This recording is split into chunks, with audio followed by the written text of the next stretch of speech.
Hello, everyone, and welcome to our webinar today, Transforming Customer Engagement with AI Behavioral Insights. My name is Giuseppe Scalamagna. I'm the head of AI, and I'm joined today by Jay Van Zyl, founder of ecosystem.AI, and Patty Ramanathan, founder and managing director of the iValley Information Center.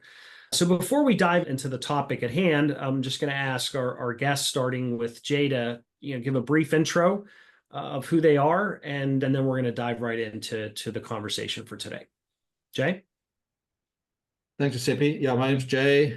Most of my day-by-day activities are in R&D and implementation of predictive capabilities for larger clients. Our particular interest and specialization is in behavioral-related sciences and behavioral predictions, especially when you deal with human engagements over time.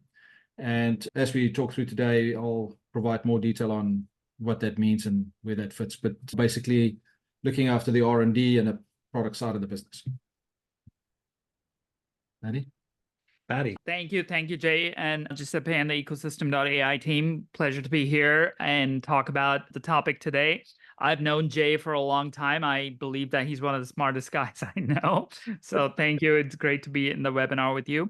About iValley and myself, iValley is a corporate fintech and AI accelerator. So we advise, help corporates, mostly financial services, but some non-financial services in the US and around the world, with their innovation and implementation, not just innovation theater, but implementation of innovation or innovative projects.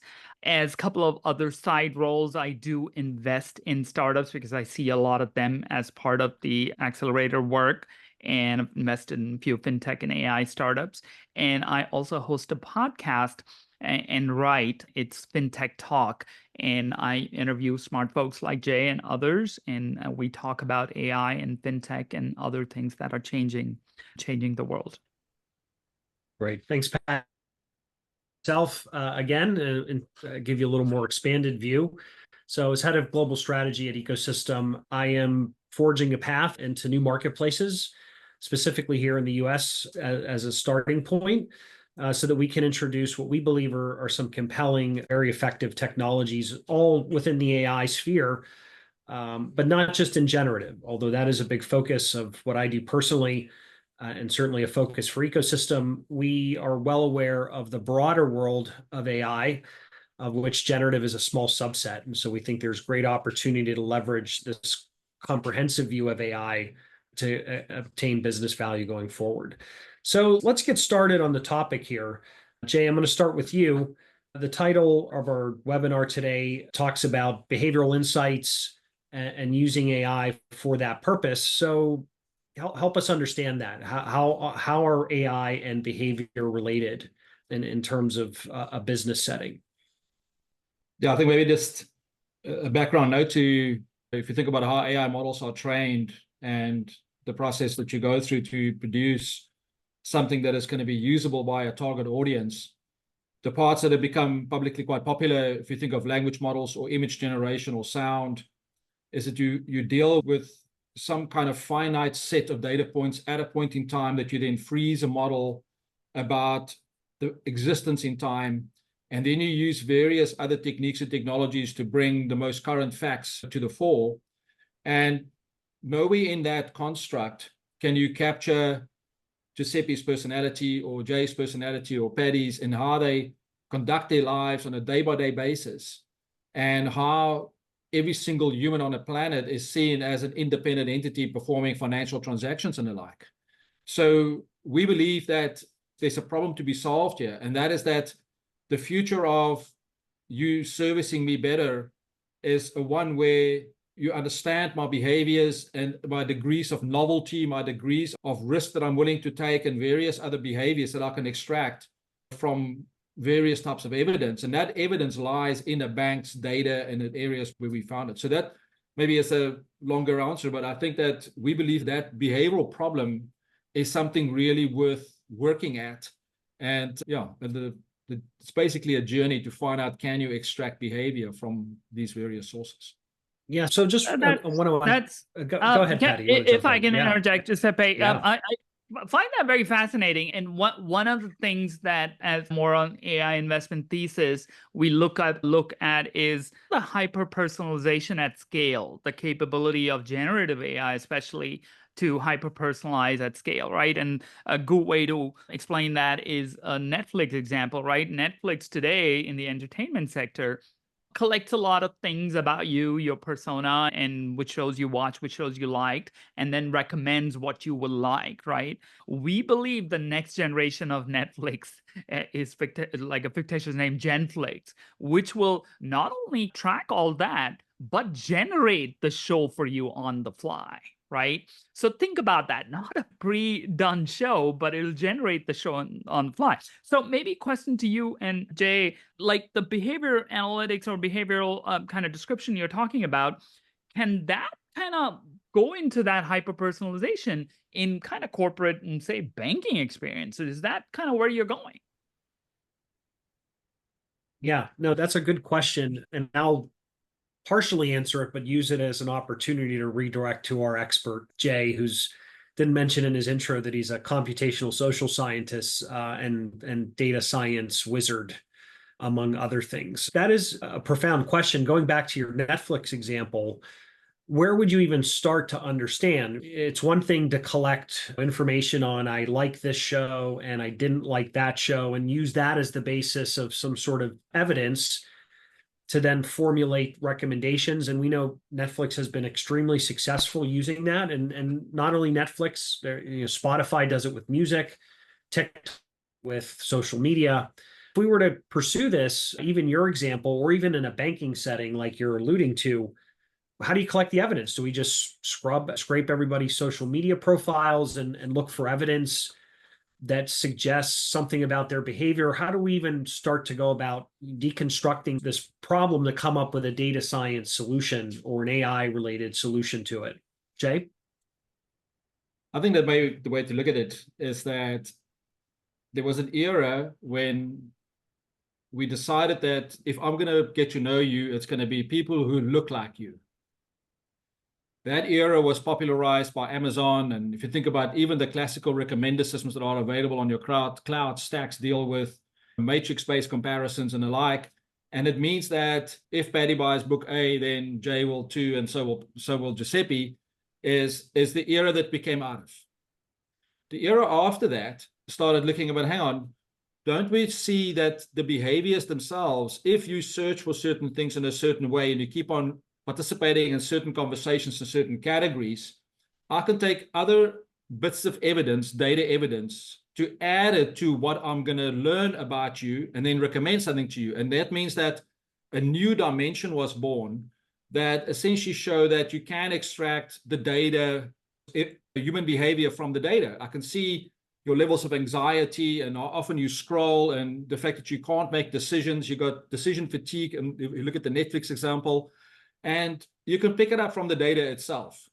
The third layer that we're finding leads into maybe a little bit of your Genflix. I like that, Patty. It's a great analogy. I'm not sure that's ever going to be, I'm not sure if it's going to be able to generate the cliffhangers properly and so on, but let's just, before we even think about it, I think the thing about it is that we are all pursuing an understanding of the content evidence that we can pick up.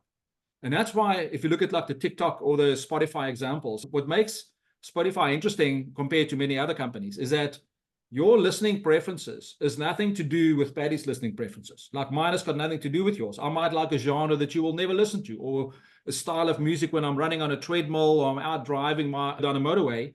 So that means that unique signature of my behaviors need to match my uniqueness of the music, but not by name, because the song's name, the song's genre is not useful. And that means what Patty listened to is not useful. So I need to know the content. I need to know the rhythm, the beat, the lyric, the tempo, the pace.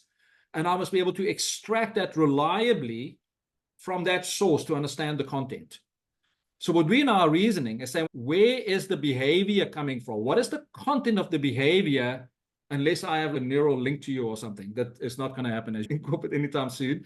But how do you extract, using a theoretical stable platform, behaviors from data? So we believe that corporates are ready. We believe that the banking world we've been talking to, especially in the fintech world, have been talking about personalization. Everybody has been talking about omni-channel and touch points that are unique to you, but nobody has really delivered on that. Something as simple as novelty, that is, if you think about just the emotion that gets created in a human when novel things happen, excitement, and yes, I want to participate. It feels in great inclusivity, but yet that's the one driver that nobody uses. So how do I personalize for a person that likes creativity and one that doesn't, unless I have a very solid framework to work from?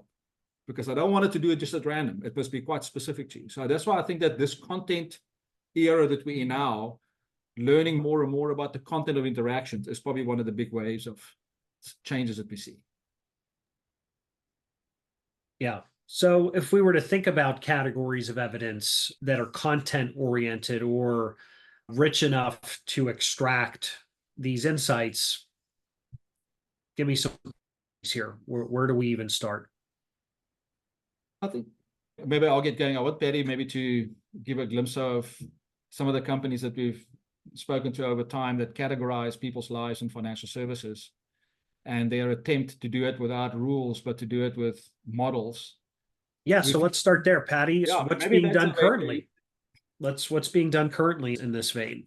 So in financial services, obviously behavior can be extrapolated in some ways with how obviously your kind of life stage, right? So if you're in college, you might need an educational loan, you might need an auto loan, sorry, my dog, auto loan, and so on and so forth. When you get married, you might need to buy a house and so on. But also kind of transaction, right? Like where you spend, what you spend on can tell a lot about your behavior and what stage you are in, what you want. And there has been a lot of work done on that, right? CardLinks is a consortium, actually, a lot of players, both financial and social media and ads and marketing and folks who analyze card data and predict what would be something that you would do and things. I think the Gen AI is taking it to the next level, that how interactions happen per the whole Gen Flix kind of example, how interactions happen can also be generated on the fly, so to speak, right? Or hyper-personalized.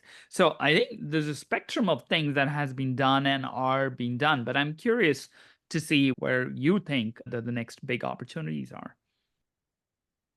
Yeah, I think maybe just to talk to companies who've been attempting to analyze all of the transactional data, is that there's this view that if I perform the analytic and I interpret it offline, that is enough to give me an understanding of, let's say, a segment of behavior in my business.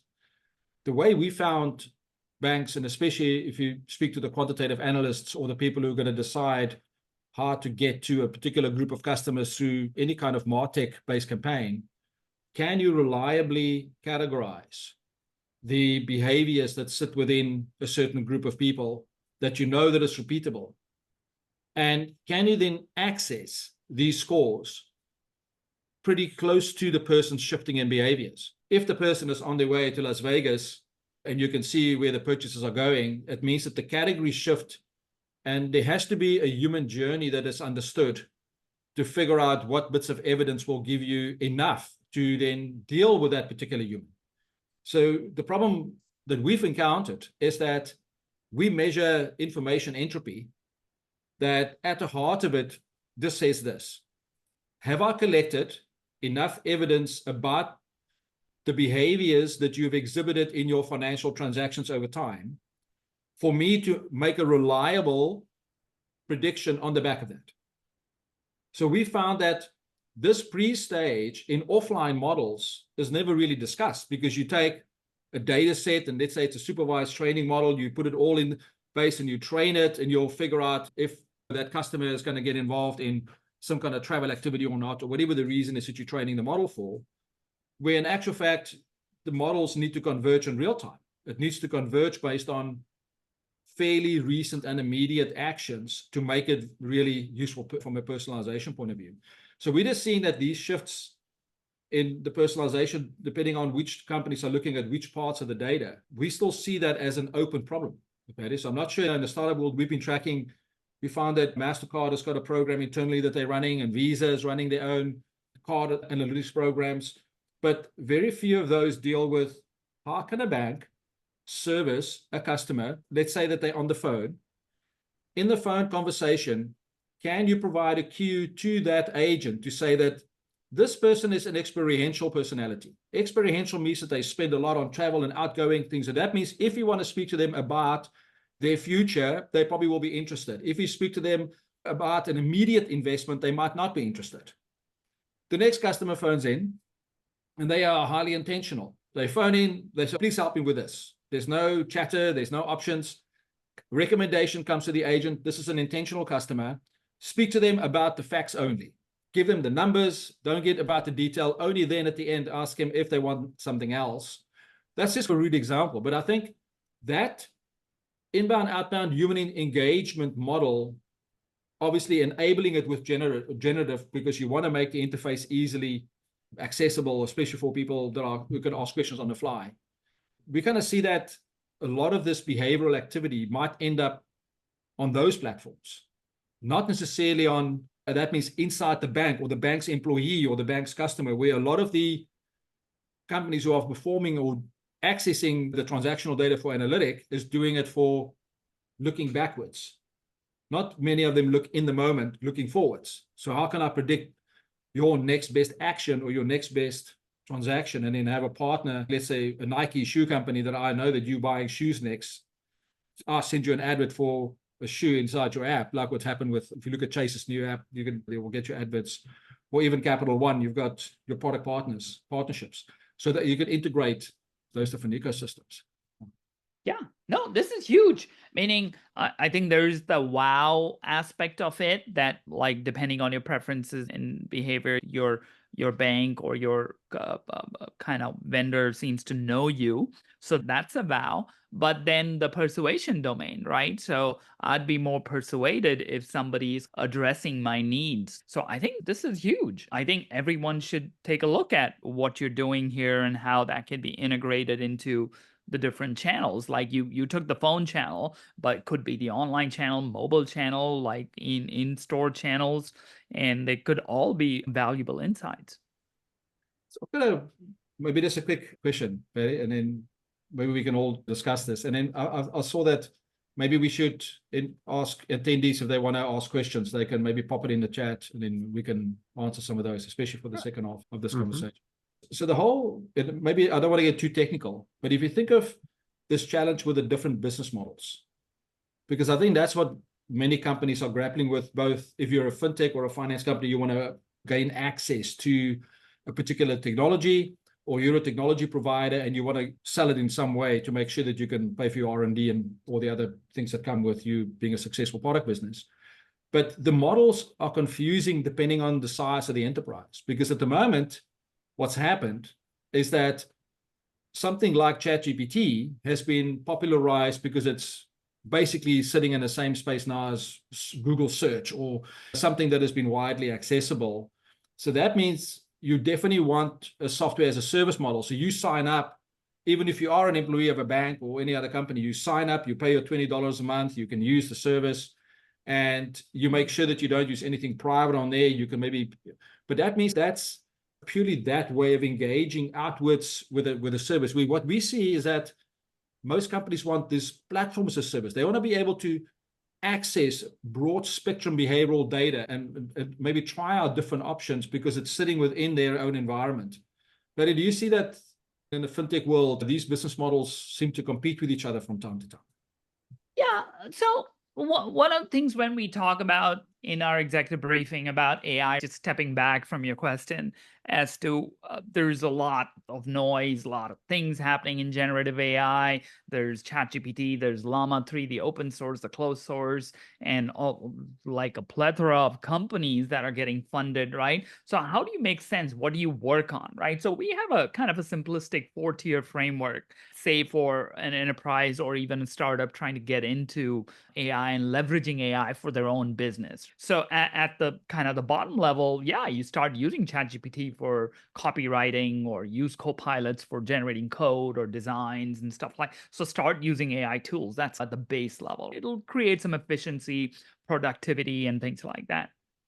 The next level is when you start, the foundational models or LLMs have a huge amount of knowledge in them, right? How do you repeatedly access them for your task? So a good technique to do that, very simplistic, is having a prompt library or a prompt library to do the common task you do. That'll give you repetitive. It's almost like having a bunch of scripts to interact with for your common task. The next level, I think that's where ecosystem comes in, right? Is you have your own company data that the LLM is not trained on, the foundation model is not trained on. So how do you interject both of them, right? How do you inject your facts and your data into the LLM and combine the power of LLM, the language prowess of that it has, with your, say, customer data or leads data or what have you, right? And that's where RAG or retrieval augmented generation and those kind of techniques come in, right? It's a little bit more involved, but companies like you, I think, simplify that whole process for enterprises. And the ultimate kind of highest level of maturity is to build your own model, train the data that you have and build your own model. Not from scratch. People recommend using like a Llama 3, which is open source, taking that and building your own model.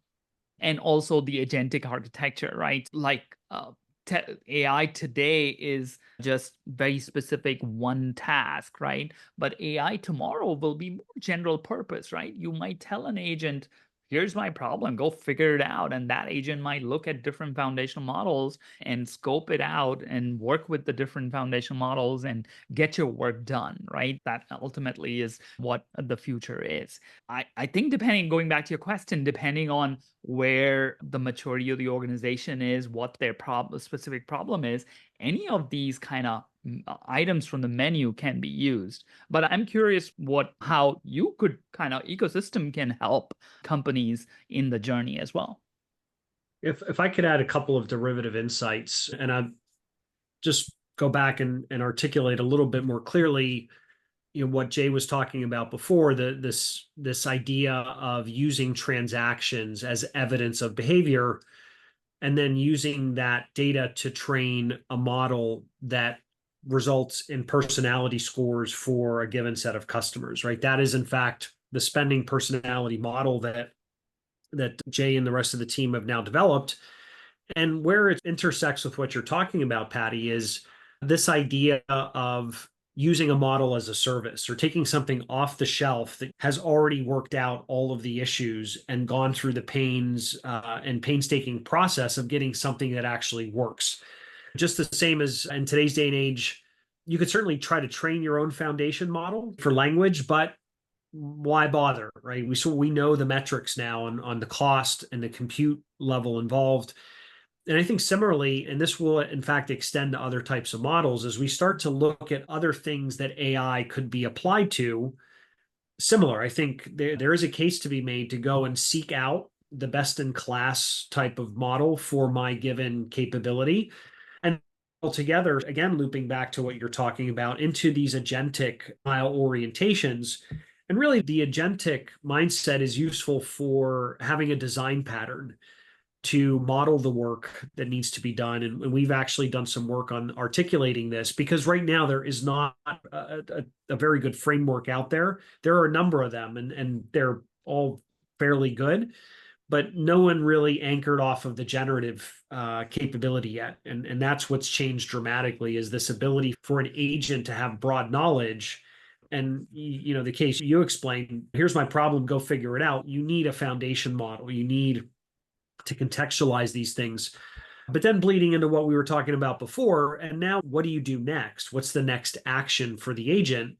And that could involve some orchestration or automation or autonomy on the part of the agent. And I think that's what's mostly very exciting for people to begin to consider and think about. But we see this need for other capabilities to be surfaced, almost like an ecosystem, pre-trained capabilities, models as a service, or agent design patterns, or stateful control of agent dialogues that is forming quickly. You definitely have a better lens. You're out in the heart of it over there in the Valley. And so you're seeing all of this activity bubble up very quickly. And so this type of thing will in fact start to unlock those cases.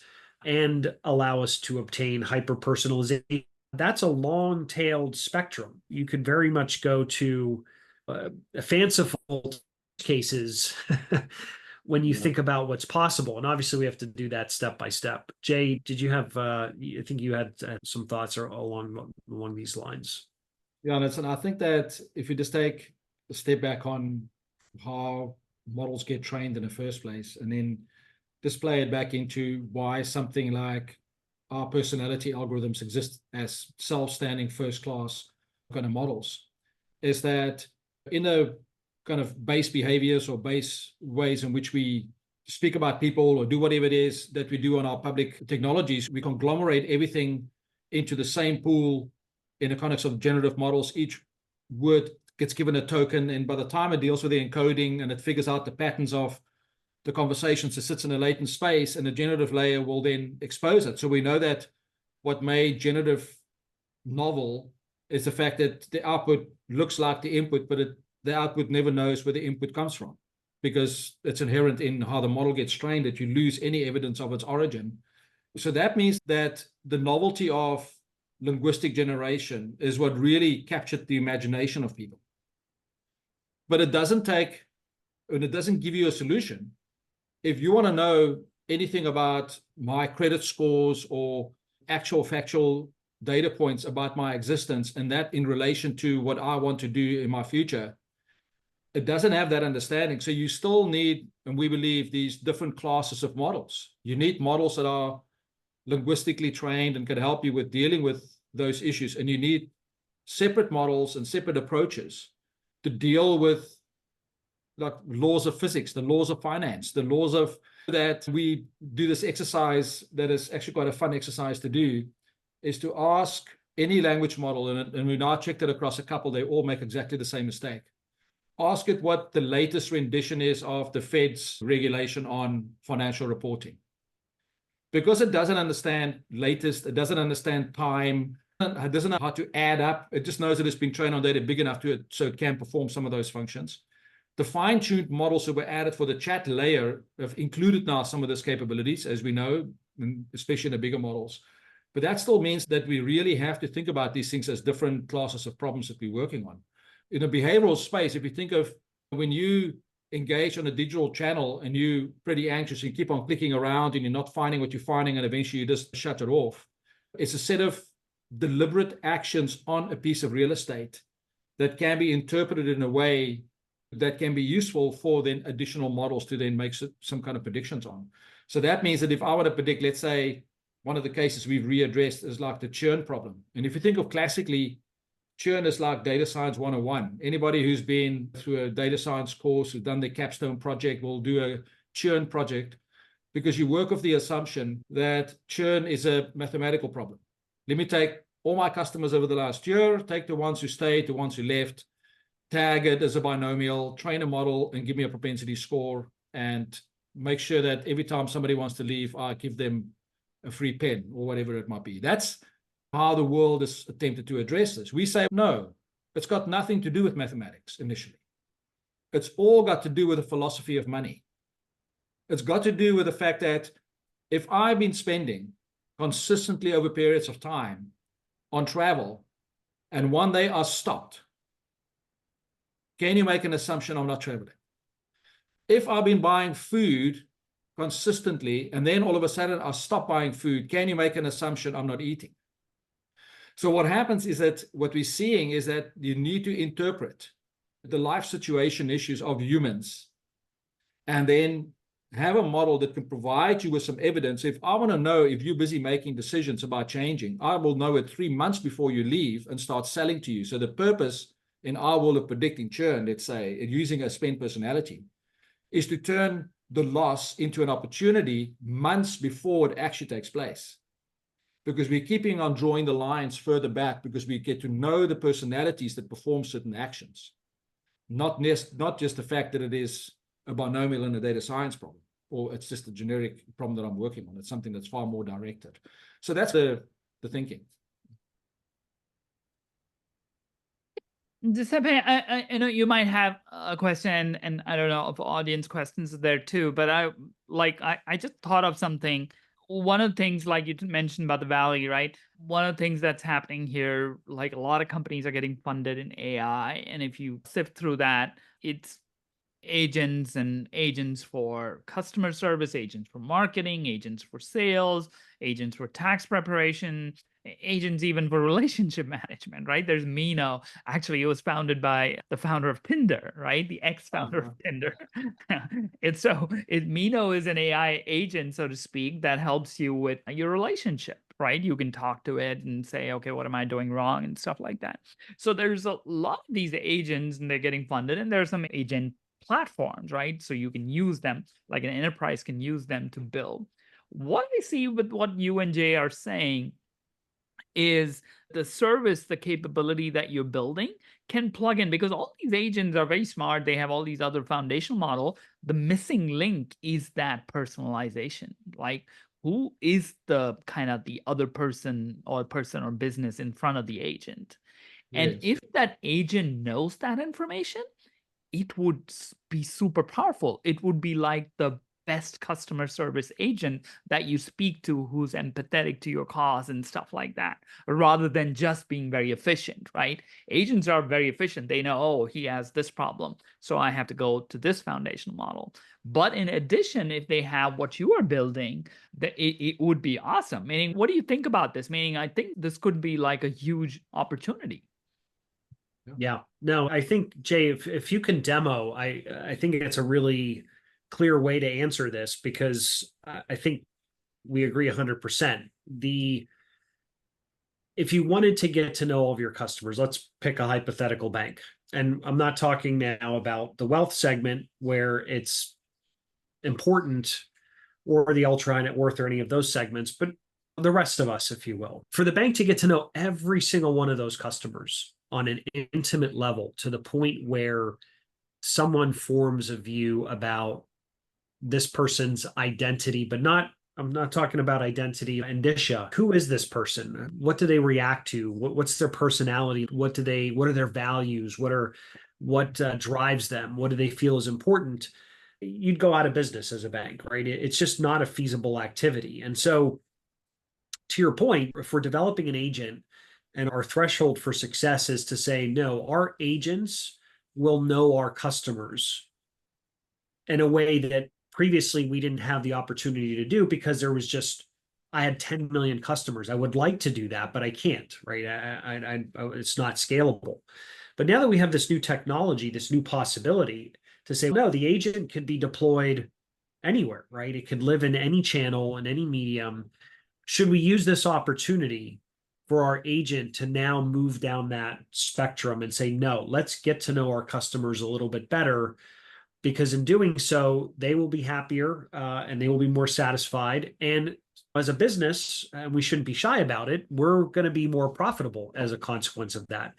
And so, yes, very much along the lines, in alignment with what you're talking about, which is, how do you do that? The generative models are not adequate for this purpose.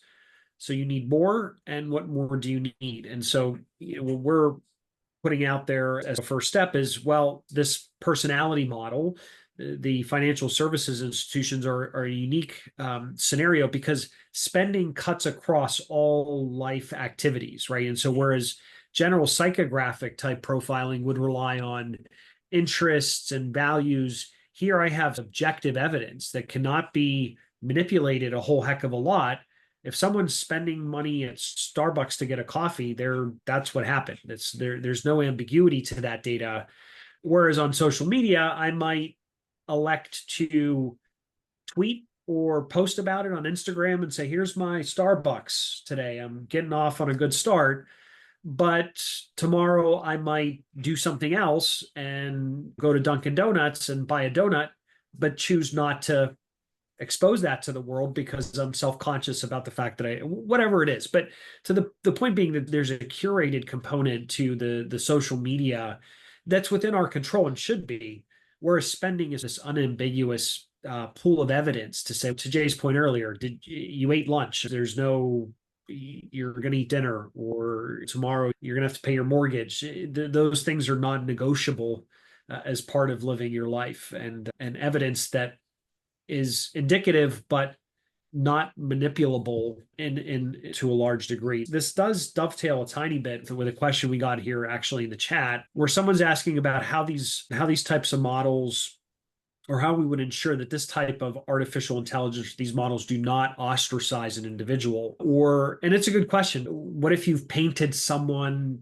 in a way that's not indicative? I think, and Jay, I think you can jump in on this as well.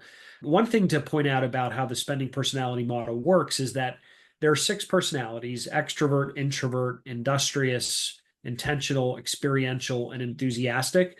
And for any one given individual, you don't have, it's not a mutually exclusive label that says you're an extrovert, you're an introvert.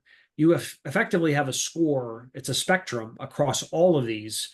And then you tend to lean, or there's a dominant pattern that emerges in one particular direction or another. So that's part of it. Try to understand that it is a spectrum. It's not, and it changes, it's dynamic over time. And if you were to look at one category of spending, it might suggest enthusiastic, but in the aggregate would look different, or there could be seasonality to it. These are all very interesting dimensions consideration. Jay, the next thing I was going to talk about is the experimentation and reinforcement learning, which I think is another important point with respect to not putting somebody into a bucket. Now, before you get into it, that's exactly what the banks are doing now. They're segmenting. They're using the clustering type of approach, nearest neighbor. They're saying Giuseppe lives here, is this age, has this income, and therefore that he's in this bucket. And you kind of live in that bucket, whether or not you really belong in that bucket. So Jay, maybe you can expand on all this more. Yeah, I think I was going to quickly demonstrate, if anybody wants to see it, just how that works as a custom GPT. That could maybe be a quick way just to, I'm not sure, Patty, if you've even seen that before. So it might be a good way just to. Yeah, I'd love to. I think I see you coming in as another attendee. Is that where or how are you going to share? It's your digital twin. That's my digital twin, yeah. It's my altered technology ego. And then what I'll do is, as I go through this, I can then talk to those points. Giuseppe, I think that might be the way to do it.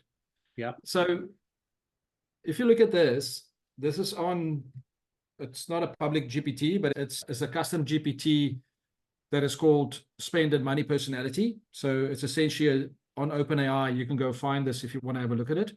So the way that I'm going to be using it, and maybe just use some of the cues that are created here, you can ask it to any question within the knowledge base. So we've created a knowledge base that is curated, that sits on the back end of this. So that means that if you want to ask questions about how the personality is put together, what it entails, how do you understand, industrious is a pragmatic and efficient focused person. That's their rhythm is periodic, because a big part of what we track is the way you change your life over time.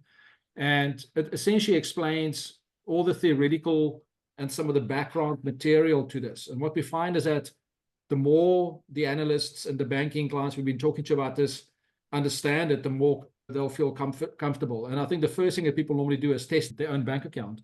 So in this example, I know some of the customer numbers behind the scenes, so I can ask some of these. Please give me customer 590 spend personality. So what it'll do now is this is a classic RAG injection. So that means it's going to go to the back end, and the back end runs on bank.ecosystem.Ai. It runs on a service that runs and it knows that this particular customer 590 has got the right level of score. So that means that if I want to implement a front end to the score that might change the colors, menu options, language that gets used for the language recommender, depending on where the interface is, it just means that you can decide how you use these scores. The API returns a very well structured result, obviously. But the thing about like this integration with the chat environment, if you would just ask about this customer and you were maybe a private banker or whatever it might be, it will tell you that the person is pragmatic, efficiency focused, and these are traits about this customer. And let's say that you have a persona, or you might have another customer, you can just ask for a secondary one. So what is that one we use, Giuseppe? 1370, or wasn't it? I know I use 851 often. Yeah. Although they're similar in profiles, but let's just look, the one is very active and the one is not really active. So it goes and fetches the scores from the personality model. And you can see that this customer is an industrious, and so is this person. But by the time you look at the scores, you'll see that on the spectrum score, they all look quite different. So that is how you get a fine-grained understanding of the detail behind whatever that person has been doing over time, because you could check from the score, if you ask it to explain it, or have to compare it. Let's try again. You may as well ask it to do the radar chart as well. That's always nice and clear.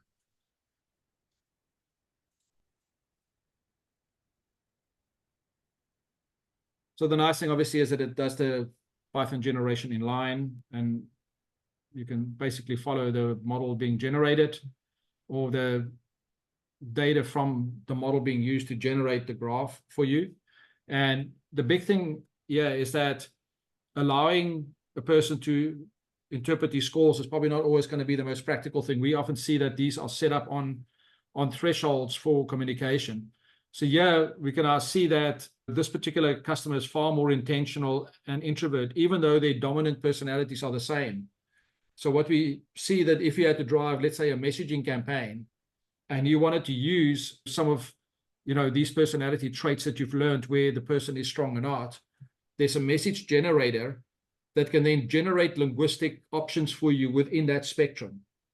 So that's how we keep on bringing the two parts together, that we get the facts from various models and we apply it to the language and let the generative models deal with what it is good at. Because if you look at this code that was generated here, it wasn't that complicated, but it did it perfectly well because it took the scores from the API that returned it, and the scores came from us, but to present the scores is then done by your generative model. So you can bring the different dimensions together.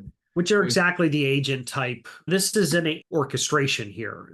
That part of it's baked into the large language models, foundation tool calling, but the ability to generate the Python in line when needed and render the results. These are all the exciting capabilities that are partly here, but developing rapidly and will allow us to do more of these things quite effectively.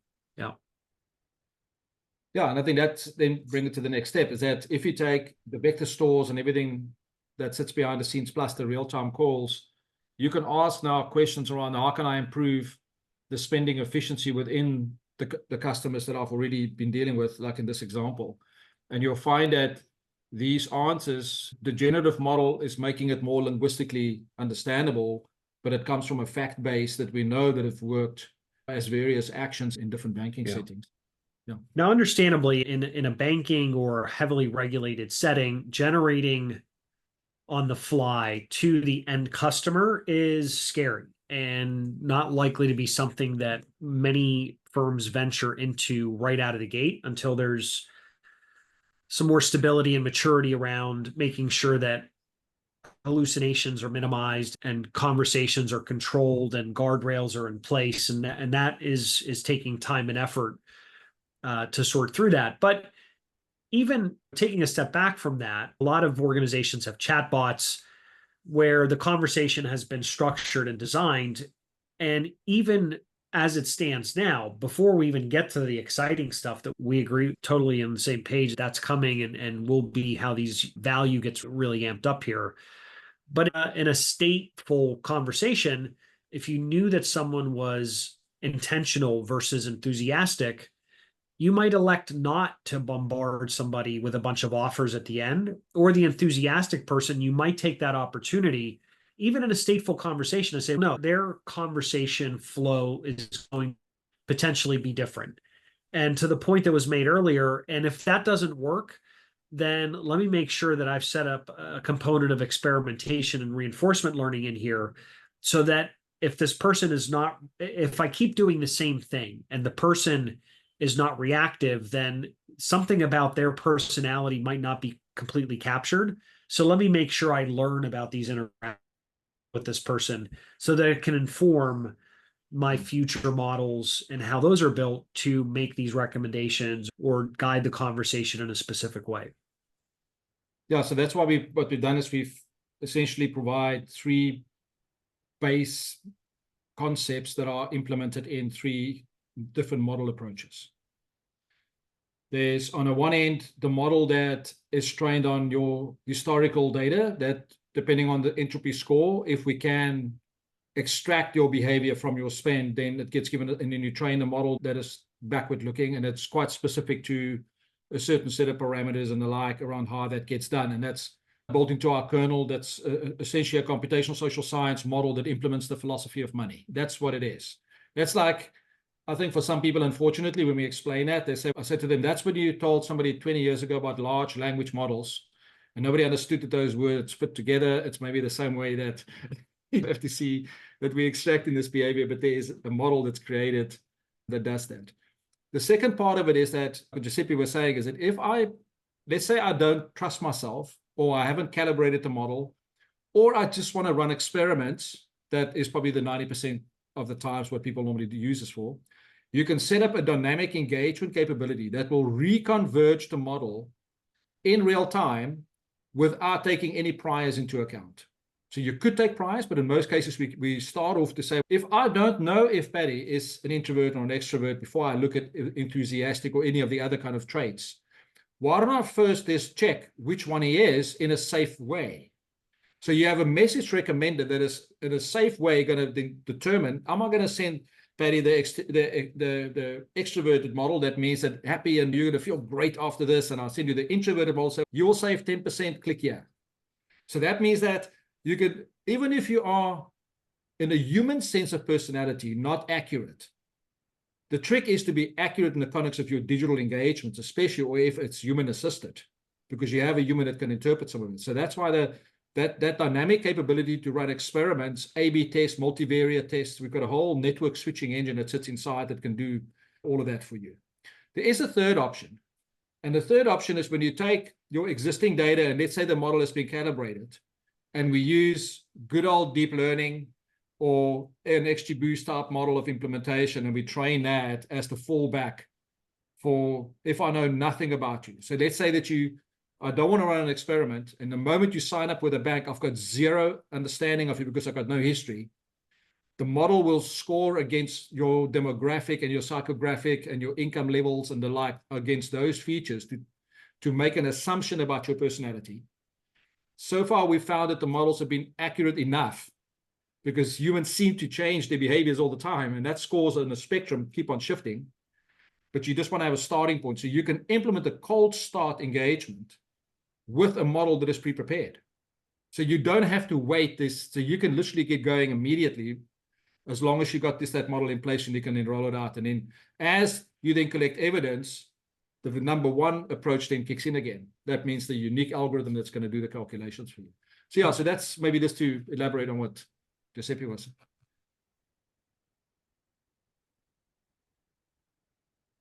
We actually have from the audience, and Patty, I think you're probably best suited with all of your experience to answer this. So at what point in time do you introduce AI into a startup type of scenario? Is that something that you just barrel ahead right out of the gate and resign the fact that AI is now the dominant narrative? Or do you pursue your original plans and say, I'll augment along the way? Be curious to get your insights there.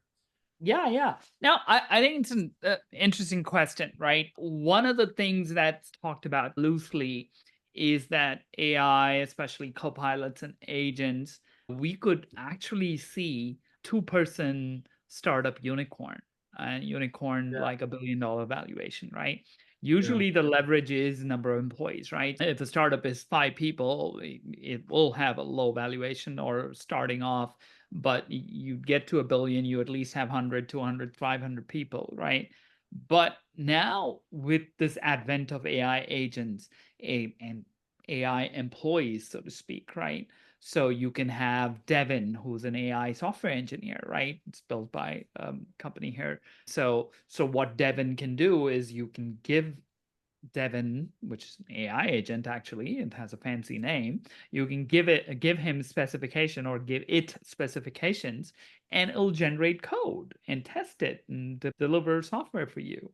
So on other agents, right? Good game design is being done primarily by AI. They still use the designers, but they ask the designers to use the game design AI. So if you think about startup is predominantly knowledge work, right? And you have co-pilots, you have software engineers, you have agents doing all these work. So it's not too far to conceive that people will develop startups with very few employees and with a lot of AI agents and AI employees. So to answer the question directly, I think it should be in consideration. You should see where you're struggling to hire, where you're struggling, your efficiency numbers are low, your benchmarks are low. Is it like you're having trouble finding developers, designers, or CFOs, right? And wherever your problem is, try to see if there is a potential. AI is not zero cost, right? There's energy, there's compute. It's never free, and there's implementation and all that integration and things like that. But it's something should be front of mind even for startups, not just enterprises. Yeah. Yeah, even Thanks, for Patty. us, I think Giuseppe, really look at us, our tech backend, we all have co-pilots. We even have, I use one fine-tuned model, a GPT-2 model, by the way, that is pretty accurate. And that just means that I think that your day-to-day assistance, even with the bots that I've got 4 bots that are sitting inside my dev now, building your test cases on the fly, reviewing the code as you finish something. As soon as you run something, you already know where the issues are, you can fix it.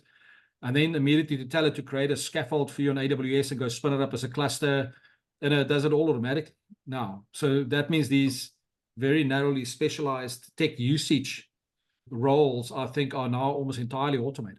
Yeah, and I think, yeah, partly it's also where the AI is being applied. If it's internal or as an augmentation to an existing function internal, or is this question sort of reference towards, is AI part of the deliverable that the startup is providing, either as a product or as a service? Because on the internal front, it is a no-brainer. We built the value proposition designer, for example, which would have been an impossibility to do 5 years ago. To code that level of knowledge into any system would have just been mind-boggling. But because we could rely on broad knowledge and specific knowledge and RAG and combine the two, then you have this cognitive flexibility, the ability for the model to interpolate and take a framework that you've given it, plus its broad knowledge of the world, and be very useful as a co-pilot in those types of settings. We have a couple minutes left. I'll use this opportunity to just ask out there at large if anyone else has any questions. And if not, looks like we're clear on that.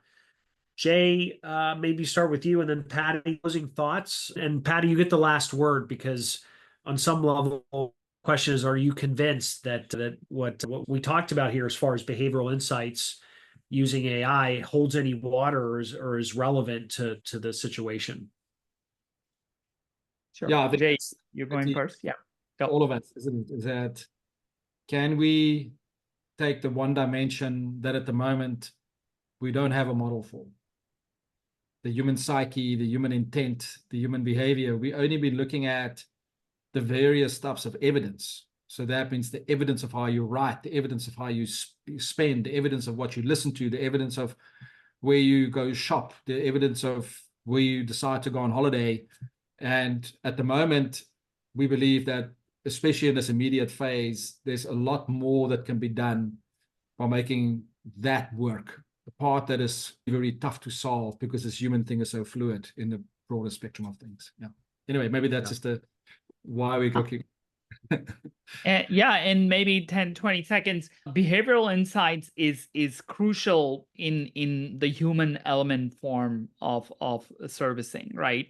In human experience, for persuasion, for wowing, for delighting, it is key, right? And it will continue to be key in the AI domain when we have more interactions with AI. Jay, Patty, thank you so much. Appreciate it. We're spanning multiple time zones here across the world. So thanks for staying up a little bit later, Jay, to join us. And hope to catch all of you in the audience on a future webinar as we dive into topics. And Patty, hopefully we will agree to come back on as a guest and we'll dive into some more topics. Thanks. Enjoyed it. Thanks everyone. for having me. Okay. Bye. Thanks, Bye. Patty. Thanks, Giuseppe. Ciao.